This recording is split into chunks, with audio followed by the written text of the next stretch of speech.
Can you talk about your own specific experiences / methods used with integrating the shadow? Yeah, well, I can actually. I think a tremendous amount of what you might regard as shadow integration, which in the parlance of behavioral psychologists would be something like assertiveness training, right? It's training in how to stand up for yourself and for your, let's say, for your better self, which would be the self that you could use productively over a medium to long period of time that would be of use to you, but also of use to people around you. So it's a self that's bounded by the necessity of taking care of yourself, but also simultaneously taking care of the people around you. I think that the simplest way to start that work is to consult your resentment.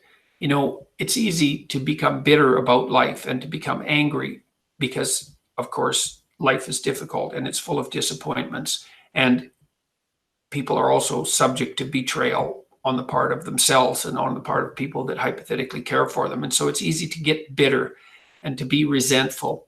And resentment is a very useful emotion, even though I think it's one of the most damaging emotions if it's not dealt with properly. So if you're resentful, it basically means only one of two things. It either means you should grow up and quit whining and get on with your life, or it means that you're being subject to tyrannical forces of one form or another, maybe emanating from you, maybe a consequence of the natural environment, maybe a consequence of society. You're being subject to tyrannical forces and you're not putting your own best interests forward, like in that broader sense that I described. And I don't mean your selfish, narrow interests that only serve the purposes of instantaneous gratification. I mean your own best interests in terms of developing your character over the span of your life.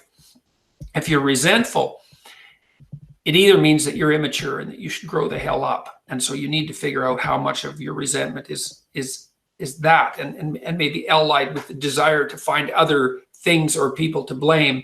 But the other possible option is that you have something to say or do, right? Because you're in a situation where you're violating your own internal ethical standards and you're being required, pressured, let's say things you don't believe or to do things that you believe to be wrong.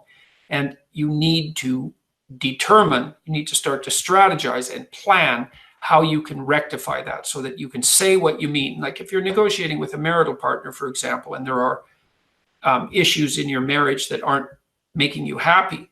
Well, the first thing is you have to take note of that, right? To see that you're actually unhappy.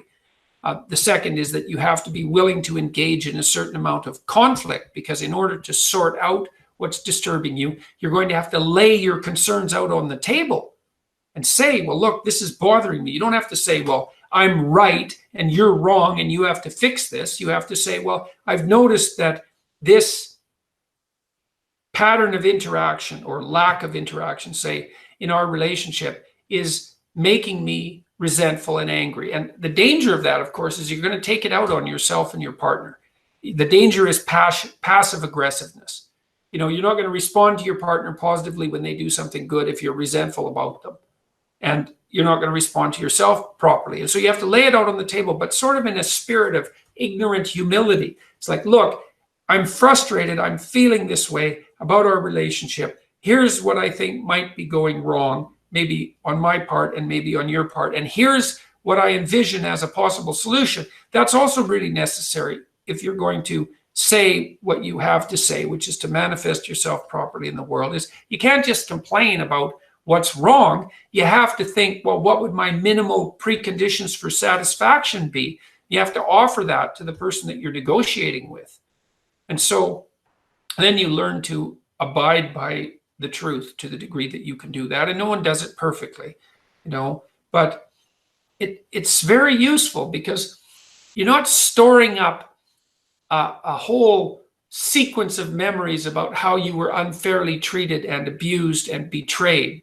Instead, you're trying to stay on top of it and to note your unhappiness and dissatisfaction when it manifests itself, and to accept that that's the case, and then to analyze that to see if it's your problem, like I said, with regards to maturity, or if it indicates that there's an injustice in the manner in which you and the world are interacting, and then to work to set that right, even in small ways. And so it's a matter of characterological development, and that makes you stronger over time.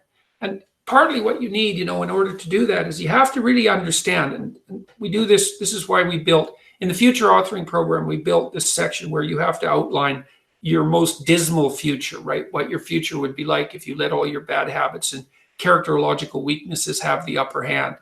And the reason we did this is because you can't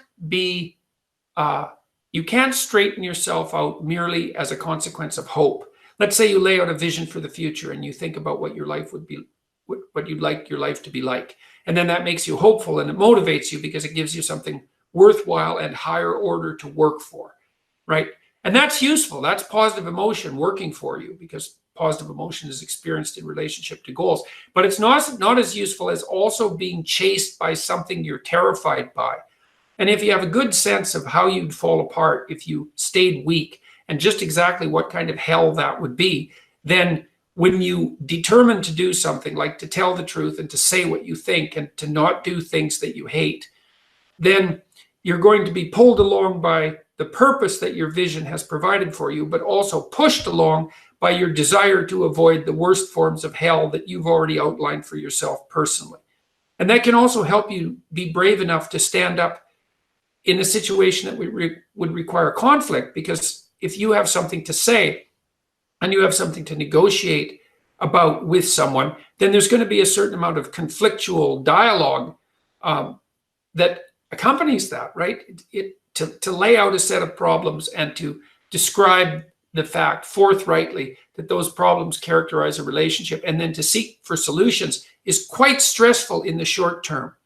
And it's really easy to avoid. And so people avoid it all the time. And then they store up grievances across the span of their relationships. And eventually the grievances mount to the point where they return in monstrous form and just eat everything up. That's where you get divorces, or that's where you explode at your boss and end up fired, or that's where you develop high blood pressure over 15 years because you can't stand all the accumulated monsters in your closet, and you drink yourself into oblivion because you can't stand your life. That's all, very counterproductive. But it's easy to avoid that necessary conflict on a moment-to-moment basis because it's very stressful to speak forthrightly about genuine conflicts, especially when you're dealing with important parts of your life. But otherwise, you don't straighten them out, and then you have to carry all that forward. So you need to be terrified of the consequences of not speaking your piece. And that can counterbalance the terror of actually trying to have a conversation. So, and you also have to look with regards to the shadow ideas. Like, you have to get in touch with the depths of your anger. Lots of people are resentful about all sorts of things. They're resentful about, women, and they're resentful about men, and they're resentful about the patriarchy, and they're resentful about the left wing, and they're resentful about the right wing, and they're resentful about politicians, and they're resentful about the cataclysmic force of nature and its ability to make people sick and suffer, and they're resentful about their own inadequacies and about their bad parenting, and God, the list is just bloody endless, and that can make you very, very angry. And that's part of that resentment. And cynical and bitter and dark and full of fantasies about destruction and the desire to bring things down and the wish that everyone else suffered and the desire to shake your fist at God. And all of that's really dark. Jung said, well, the human shadow extends all the way down to hell. And he really meant that, because all the terrible things that people are motivated to do are associated with that shadow domain. And none of you are saints in any likelihood. You have a terrible capacity for destructiveness. And when you start to consult your resentment and to see how angry you are, it can terrify you to see the depths of that anger. Sometimes that'll manifest itself in very destructive fantasies, which you might not want to become conscious of because they're so brutal, let's say, and so aggressive that you can't even believe that you generate them, the nice person that's you. It's like, so it's quite frightening to open that door and see all that. And that also associates you with the entire dark shadow of mankind, right? The satanic element of the human character. But it opens the door to understanding as well, to understanding how people can do terrible things, because you can see yourself as one of the people who can do terrible things.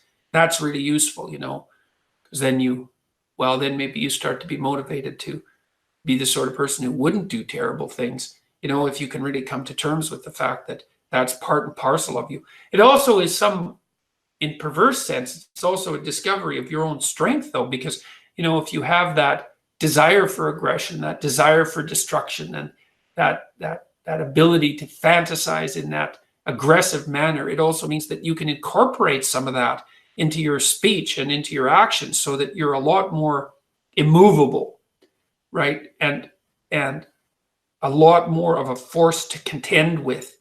It can give you some respect for yourself when you realize that you're a force of destruction as well as creation. And then you're also more likely to treat yourself with a bit more intelligent caution, to know that part of you is a ticking bomb in some sense that could go off.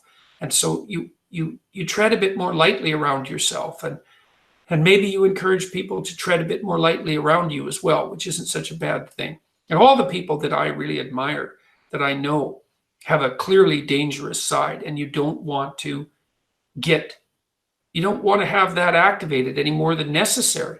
But it's also what makes them respectable and strong, especially if they have that under control. So, that's a bit of a dialogue about shadow integration. It's a very challenging undertaking, to pull in that dark side of your character. And that would be all the things that you've repressed or failed to develop as a consequence of trying to be a harmless and, let's say a harmless